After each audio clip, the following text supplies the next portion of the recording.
사랑합니다. 저는 앞선 말씀을 가지고 결혼을 했든 안 했든 부르심에 합당하게 살아라. 상전이든지 노예이든지 부르심에 합당하게 행해라. 할례를 받았든지 할례를 못 받았든지 부르심에 합당하게 행해라. 그 부르심이라고 하는 건 화평 가운데 주님을 섬깁니다.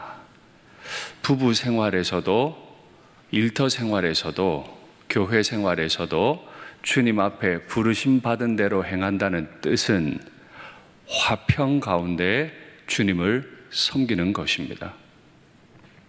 결혼을 하는 것도 잘하는 것이고 안 하는 것도 잘하는 것입니다. 할례를 받은 것도 잘한 것이고 할례를 안 받은 것도 잘한 것입니다.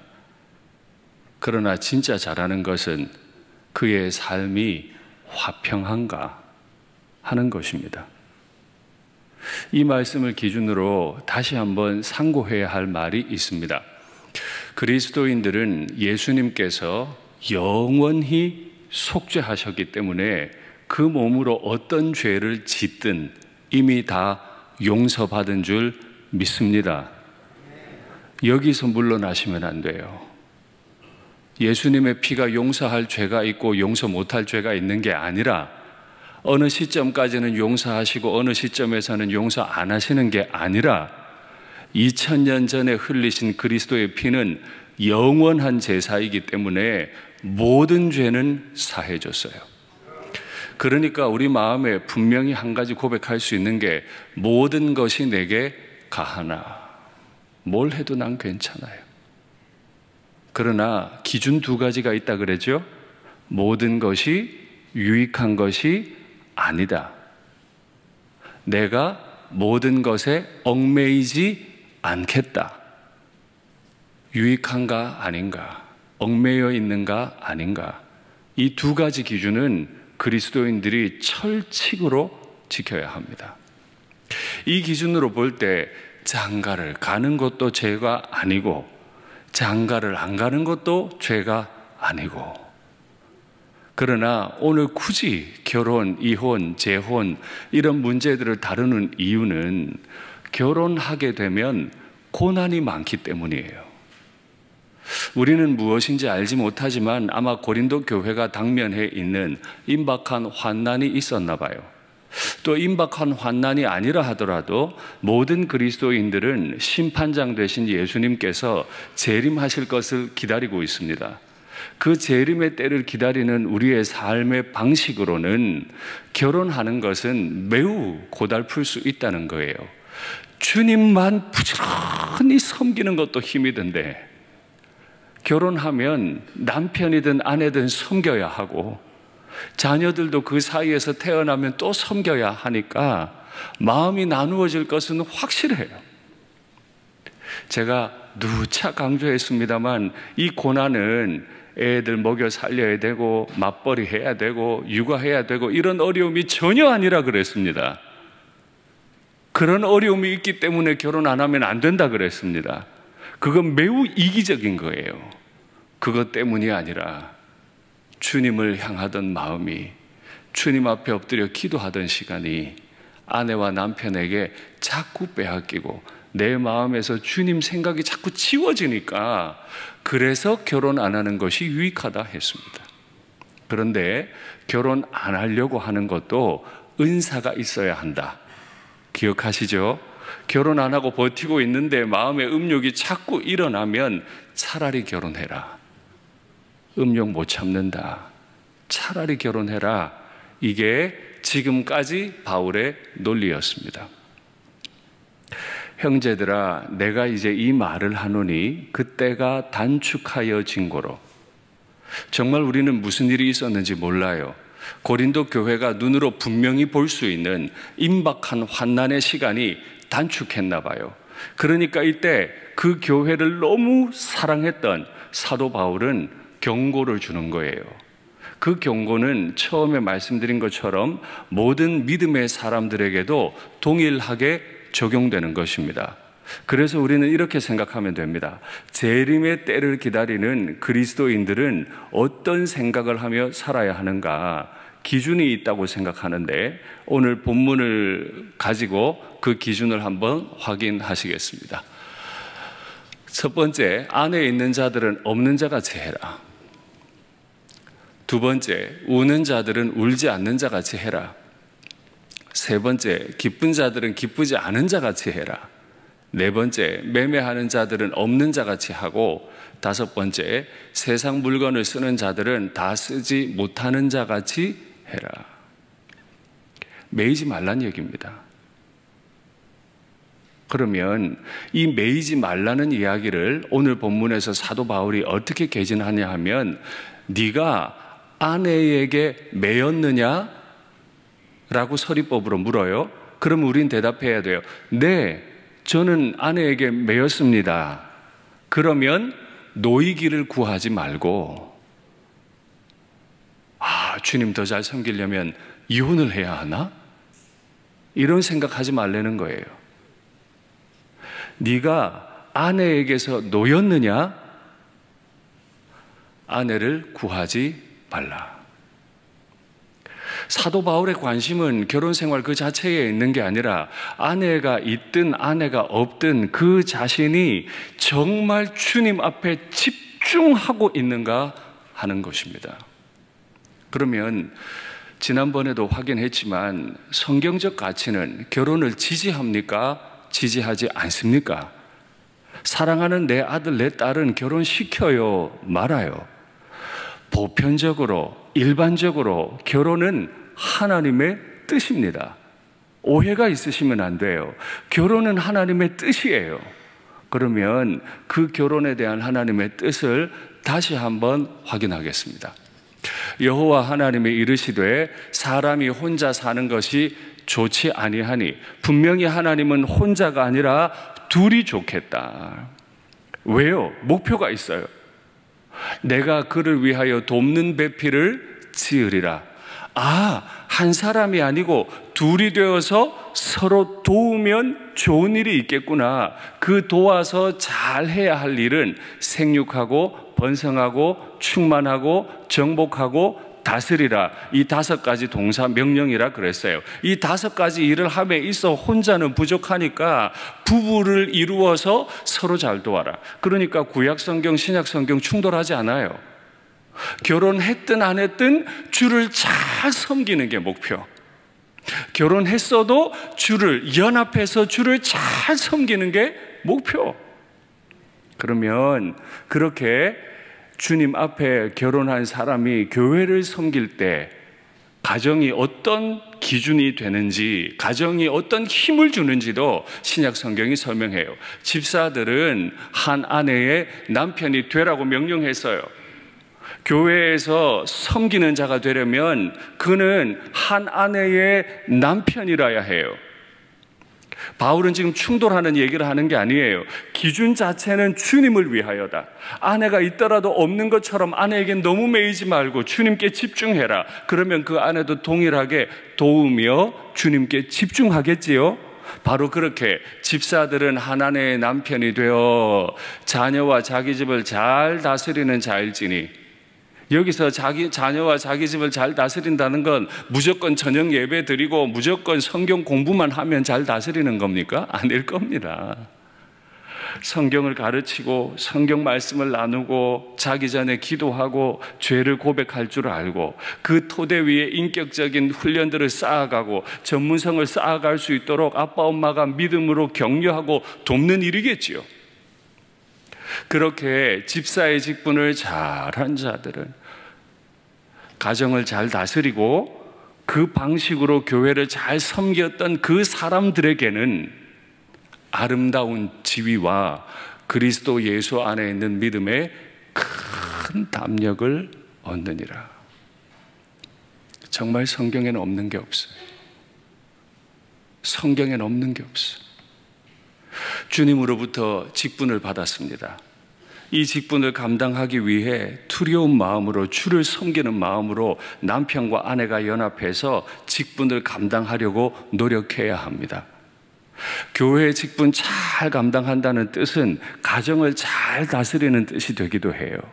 교회에서 정말 주님 위에 하듯 가정에서도 자녀들에게 그 믿음의 도를 하나하나 가르치는 거죠.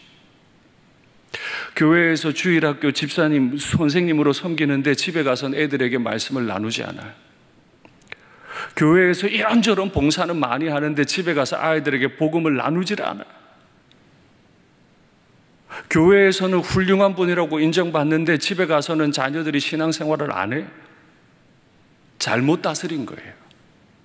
그런데 반대로 교회에서도 가정에서도 정말 믿음으로 자녀들을 잘 기르고 교회 봉사를 잘한 사람들에겐 두 가지 복이 주어지는데, 첫 번째, 아름다운 지위가 주어져요. 그는 어디에 있든 존경받게 될 거예요. 두 번째, 믿음의 담력을 얻습니다. 이렇게 하면 되는구나. 이렇게 섬기면 교회에서도 아름답다 인정받고, 이렇게 섬기면 자녀들도 믿음 생활 잘 할 수 있구나. 담력을 얻어서 더 잘 섬기는 은혜의 선순환이 이루어집니다.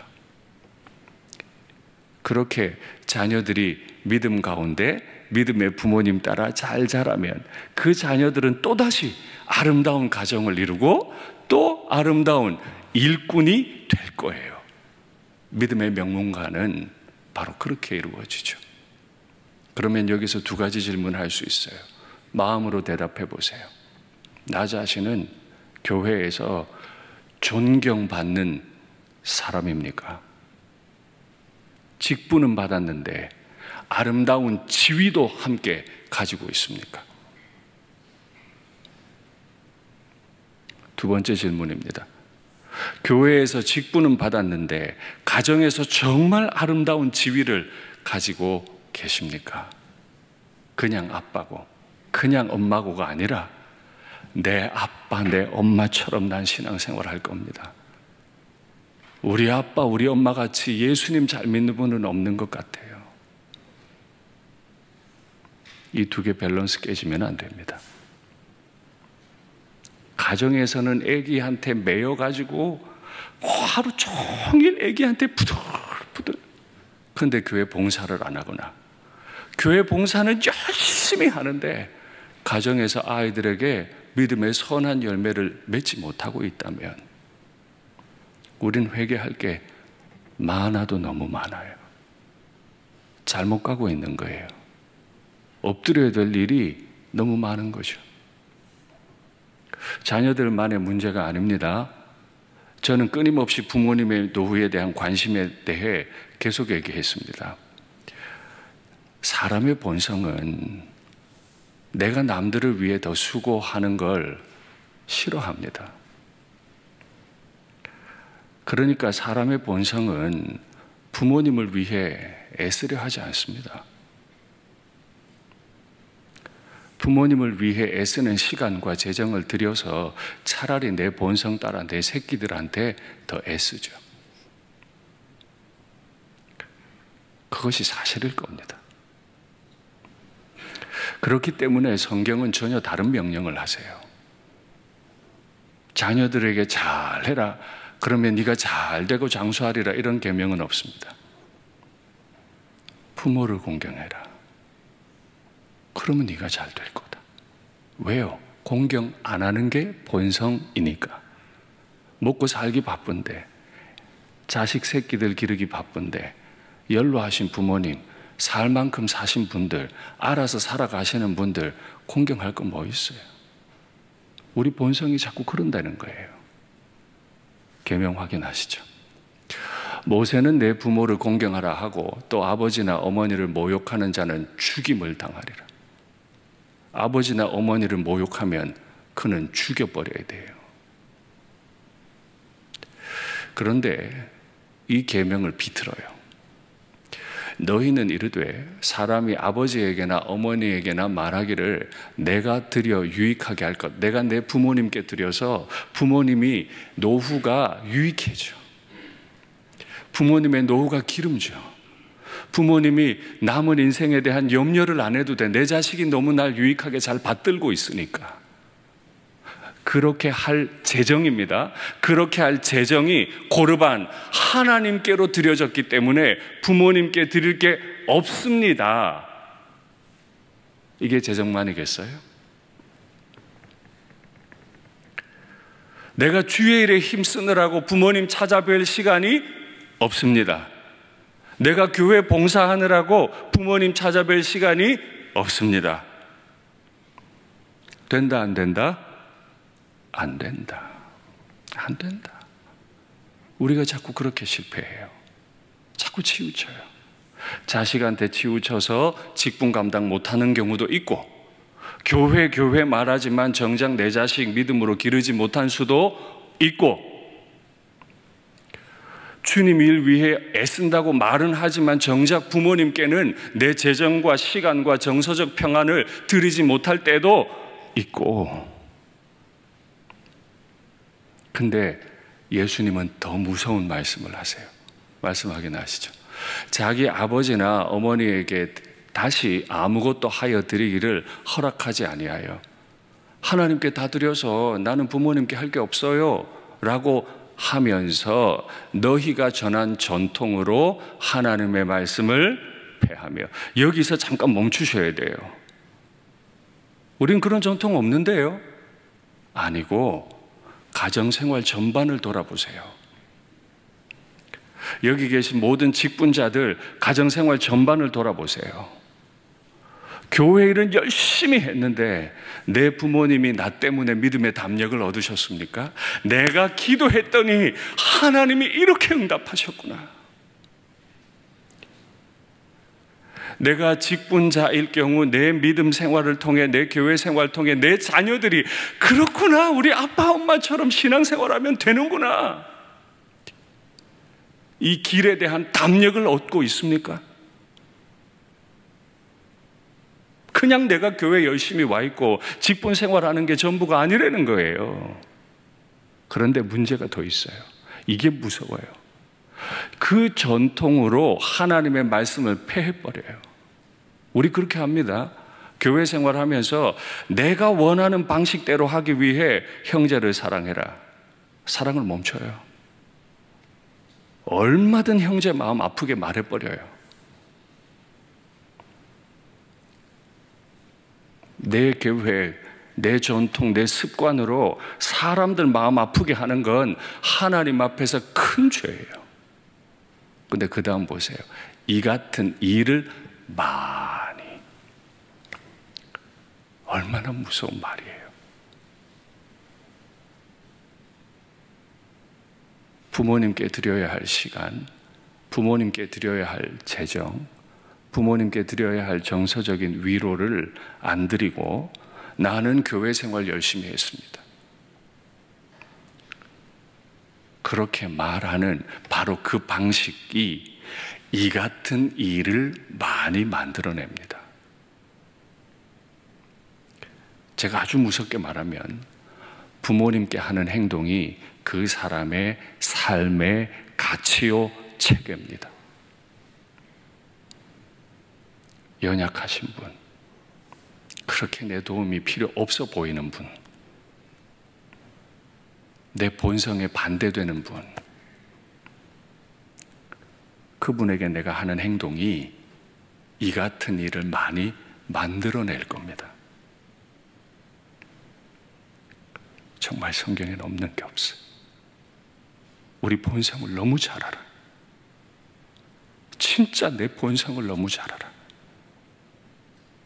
내 새끼들한테는 매여서 집중하는데 부모님께 내드리지 않는 사람들은 이 같은 일을 많이 행한다. 본능을 따라 행하는 일들을 자꾸 어느 곳에서든 하다 보니까 모든 게 내 왕국이에요. 내 뜻대로 돼야 돼. 내 뜻대로 되는 일에 거추장스러우면 다 폐해버려. 다른 계명 안 지켜요. 어떻게 하면 좋아요? 너무 말씀이 무섭잖아요. 자녀들을 잘 길러야 합니다. 정말 내 자녀들이 내 믿음 생활에, 내 직분 생활의 열매구나. 내가 내 자녀들이 자라고 신앙생활하는 거 보니까 이렇게만 내가 신앙생활하면 되겠구나. 담력을 얻을 정도로 기르셔야 합니다. 부모님의 노후를 끝까지 유익하게 책임져 드려야 합니다. 그것이 가정을 이루시고 가정에 대해 명령하신 하나님의 뜻입니다.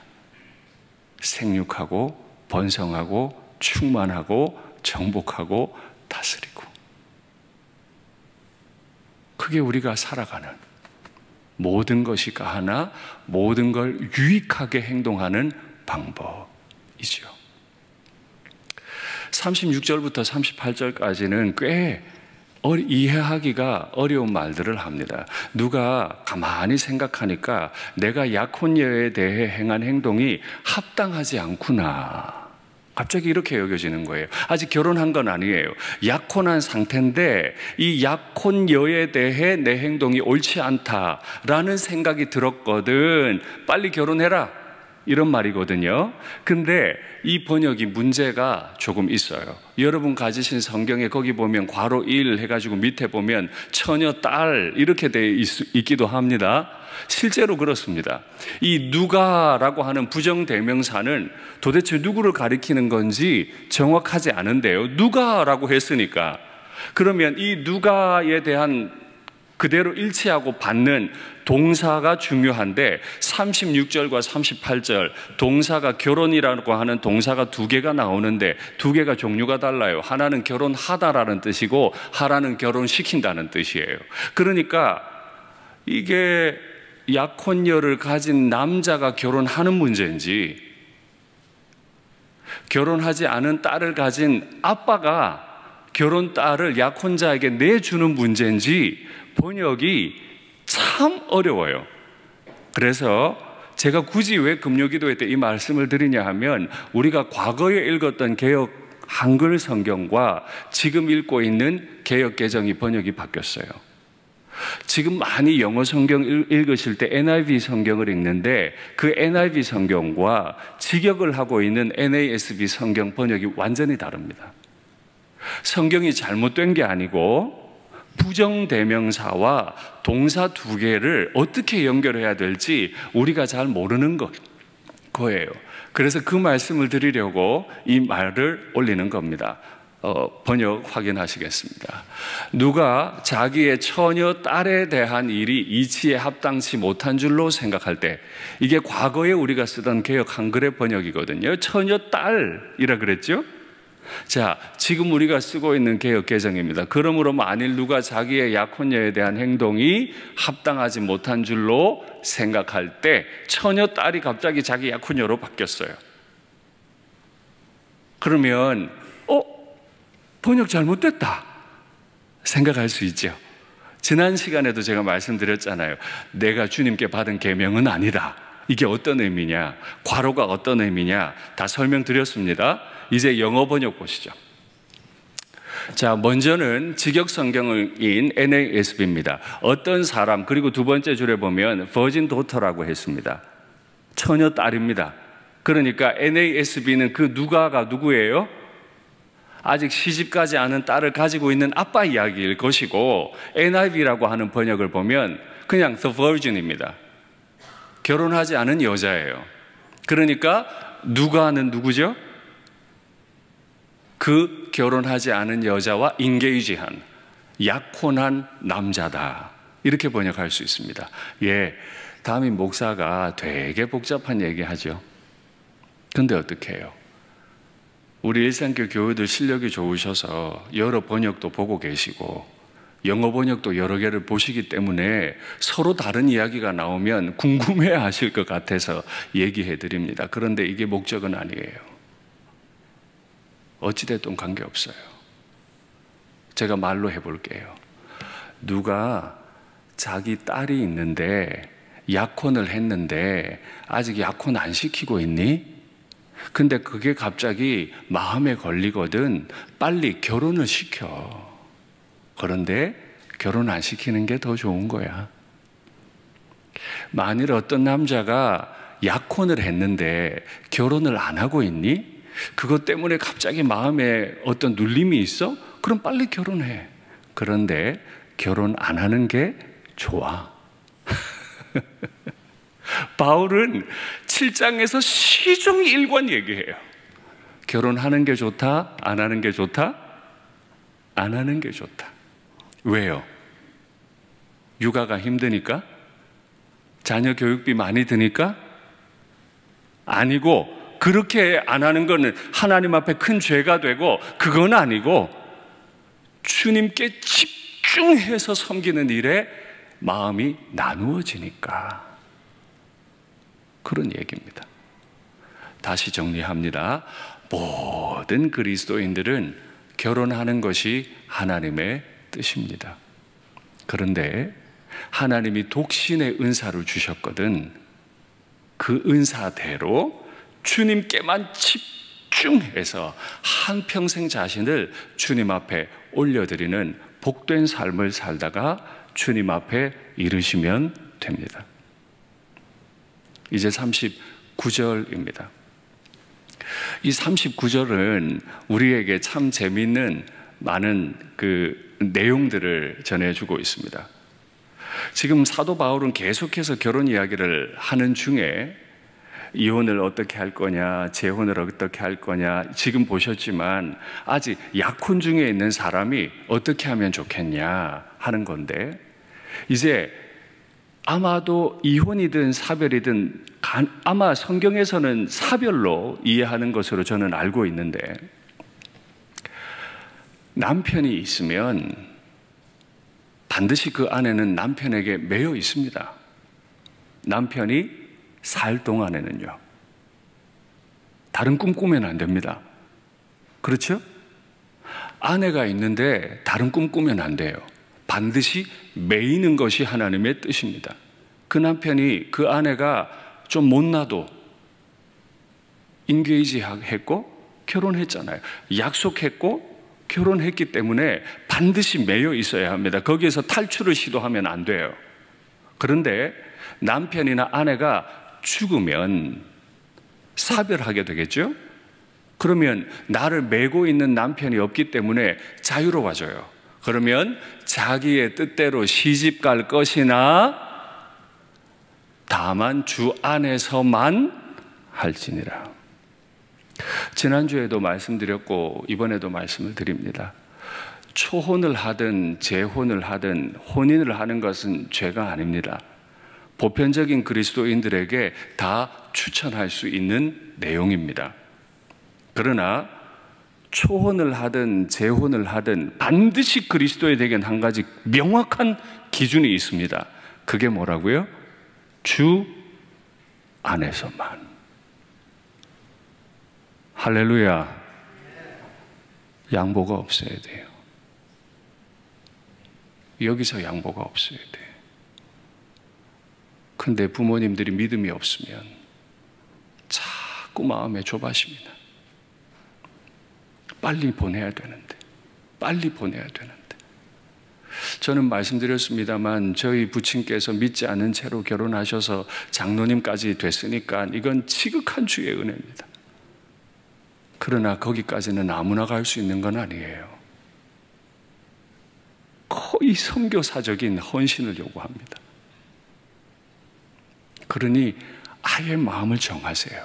결혼하든 안 하든 우리는 주를 위하는 사람이니까 자녀를 결혼시킬 거면 주 안에서만 해야 하는 줄 믿습니다. 오늘 본문에서 이혼을 다루고 있지는 않습니다만 이제 결혼에 관한 이야기를 마쳐야 하기 때문에 이혼에 관한 이야기도 제가 하지 않을 수는 없습니다. 왜냐하면 결혼 생활에 관한 오해를 하실 수 있고 이혼에 관한 오해를 하실 수 있기 때문입니다. 성경은 이혼을 긍정할까요? 긍정하지 않을까요? 보편적으로 성경은 이혼을 긍정하지 않습니다. 예수님 말씀 확인하시겠습니다. 나는 너희에게 이르노니 누구든지 음행한 이유 없이 아내를 버리면, 아내를 버릴 수 있는 근거 하나밖에 없어요. 아내가 음행해서 결혼을 깼으니까. 결혼을 깨웠을 때는 그게 남편이든 아내든 이혼 성립합니다. 이유가 뭐라고요? 기분 나빠서가 아니고 결혼 관계를 깨트렸으니까 이혼할 수 있어요. 그런데 음행하지 않은 아내나 남편을 버리면, 특별히 옛날엔 남편이, 후에 설명하겠습니다만, 나쁜 의도를 가지고 아내를 잘 버렸거든요. 아내가 음행도 안 했는데 자꾸 버리는 거예요. 음행한 이유 없이 아내를 버리면 이는 그로 간음하게 하며 가정이 깨지게 됐으니까 또 누구든지 버림받은 여자에게 장가드는 자도 간음함이라. 간음해서 버림받은 여자, 가정을 깬 여자는 이미 간음했는데 그 여자에게 다시 장가드는 것도 간음함이라. 후에 설명드리겠습니다. 왜 이렇게 되는지. 이르시되 누구든지 그 아내를 버리고 다른 데 장가드는 자, 이건 지금 재혼에 관한 얘기입니다. 이거 예수님이 하신 말씀이에요. 아내를 버리고 다른 데 장가드는 자는 본처에게 간음을 행함이요, 아내가 남편을 버리고 다른 데로 시집가도 이것도 간음을 행합니다. 성경에서 이혼을 허락하는 때 말씀드린 적이 있습니다. 첫 번째는 본문에서 마가복음 본문에서 보신 것처럼 배우자 한 사람이 간음해서 결혼의 서약을 깨트렸을 때 이혼할 수 있습니다. 물론 이혼 안 하셔도 됩니다. 그를 용서하고 다시 온전히 하나 되는 건 더 좋은 가치일 겁니다. 그러나 도저히 못 견딜 때 결혼을 깨어버린 아내와 남편을 버릴 수 있습니다. 두 번째요, 지난 시간에 말씀드렸죠. 이건 사도 바울이 한 말입니다. 하나님과 아내, 하나님과 남편 둘 중에 하나를 선택해야 할 때 주로 남편들이 요구하겠죠.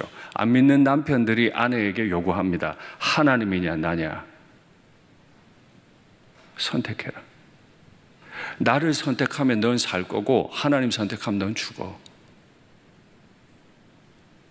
그럴 때는 배우자를 선택할 수 없고 하나님을 선택합니다. 왜요? 결혼 하나 하지 않으나 주를 위한 삶이니까 주를 선택해야 합니다. 그럴 때는 이혼이 가능하다. 그러나 제가 한 가지 기독교 윤리적으로 이것도 가능하지 않을까 말씀드린 게 있습니다. 생명이 위협받을 때입니다. 도저히 감당이 안 돼. 생명이 위협받아 생명이 죽어버리면 결혼은 그냥 깨집니다. 그럴 때는 생명이 끊어지지 않은 채로 이혼이 가능할 수 있겠다라고 윤리적으로 적용해 볼 수 있습니다. 그러나 이때는 계명이 없는 내용이기 때문에 굉장히 조심하셔야 합니다. 왜 이런 파탄이 오게 되었는지 신중하게 생각하시고 그 문제를 해결해야만 하는 거죠. 아까 제가 미루었던 문제가 하나 있습니다.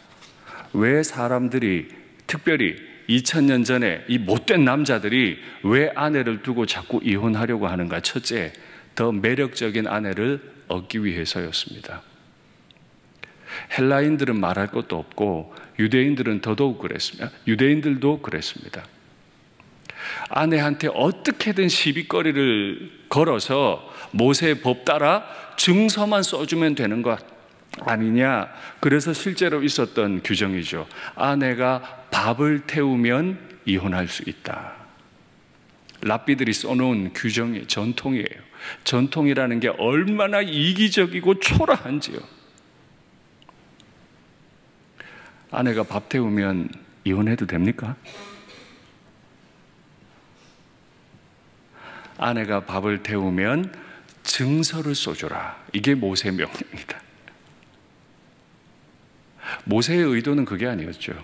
자꾸 아내를 버리니까 정확한 증서가 필요하다, 이런 얘기였는데 증서만 있으면 어떤 이유로든 이혼 가능하다, 이렇게 장로들이라는 사람이 바꿔버려요.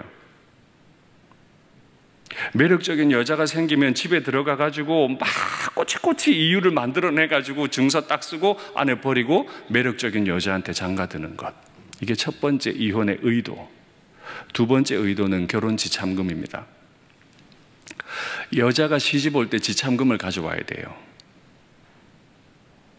그럼 이 여자랑 이혼하고 새로 결혼하면 지참금이 하나 더 생기죠. 못된 못됐습니다, 정말. 이런 못된 의도로 이혼 증서 써줘 버리고 나는 율법대로 다 했다, 이혼 증서 써줬다. 여기서 잠깐 멈추고 우리가 교회 생활할 때 이러지 않습니까? 나 법대로 다 했어. 내가 어긴 거 있으면 가져와봐. 근데 사람 사랑하지 않아요. 마음 아프게 버려. 우리 얼마나 잘이래요. 성경에는 없는 게 없어요. 가만히 읽어보면 그 안에 모든 일들은 다 내 사고의 흐름이에요. 내 생각이다. 매력적인 여자를 얻기 위해 이혼 금지. 그렇죠? 재산 증식을 위해 이혼 금지. 그럼 재혼은 어떻게 할까요? 바울이 여기에 대한 규정을 줬죠. 이혼을 했느냐? 할 수 있으면 원래 배우자와 다시 합하는 게 좋겠다. 이게 지난 시간에 우리가 배운 말씀입니다. 그러나 그때도 진실로 회개하는 마음이라야 돼요. 그때 이혼했잖아요. 한번 배우자에게 아픔을 줬잖아요. 다시 합하는 게 아름다우나 내가 준비되었는지 살피는 것이 옳습니다. 그냥 막 감정에 충만해가지고 다시 합해지는 게 아닙니다. 또 아플 수 있습니다. 내가 얼마나 죄인인지, 내가 얼마나 가정에서 잘못했는지 확인하셔야 돼요. 문제 해결하셔야 돼요. 두 번째는 사별을 했을 때입니다. 오늘 본문에서도 나오죠. 다시 재혼할 수 있습니다. 그건 죄가 아닙니다. 기독교 윤리적으로 이런 경우가 아니지만은 한번 생각은 해봅니다. 이것도 계명엔 없습니다. 윤리적인 적용일 뿐입니다. 신앙이 아주 미숙했을 때, 오래전에 이혼을 했고 이제 신앙생활 하다 보니까 가정의 도리를 알겠어요. 근데 독신의 은사를 못 받아서 정욕이 불타요. 그럼 어떻게 할까요? 아주 오래전에 이혼했고 이 모든 일들을 회개했고 거룩하게 살고 싶은데 은사가 없어서 자꾸 정욕 때문에 넘어지려고 할 그때 회개하는 마음으로, 정말 두려운 마음으로 조심조심 재혼할 수는 있겠다. 이런 생각을 해봅니다. 참 오늘 설교에 별 얘기 다 하죠. 그런데 우리가 이 고민의 흐름들, 가정 하나만 놓고 이 고민이 어떻게 흘러가는가를 잘 새겨보셔야 돼요. 제가 청년사역 오래 했잖아요. 그리고 우리 청년들에게도 가르칩니다.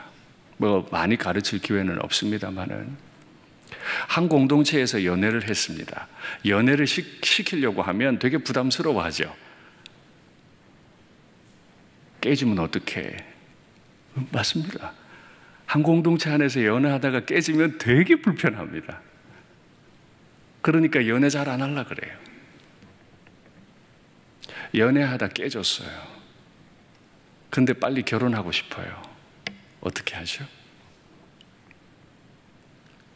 저는 최소 1년은 한 공동체 안에서 다시 연애하지 마라. 첫째, 그 상대가 여전히 있기 때문이죠.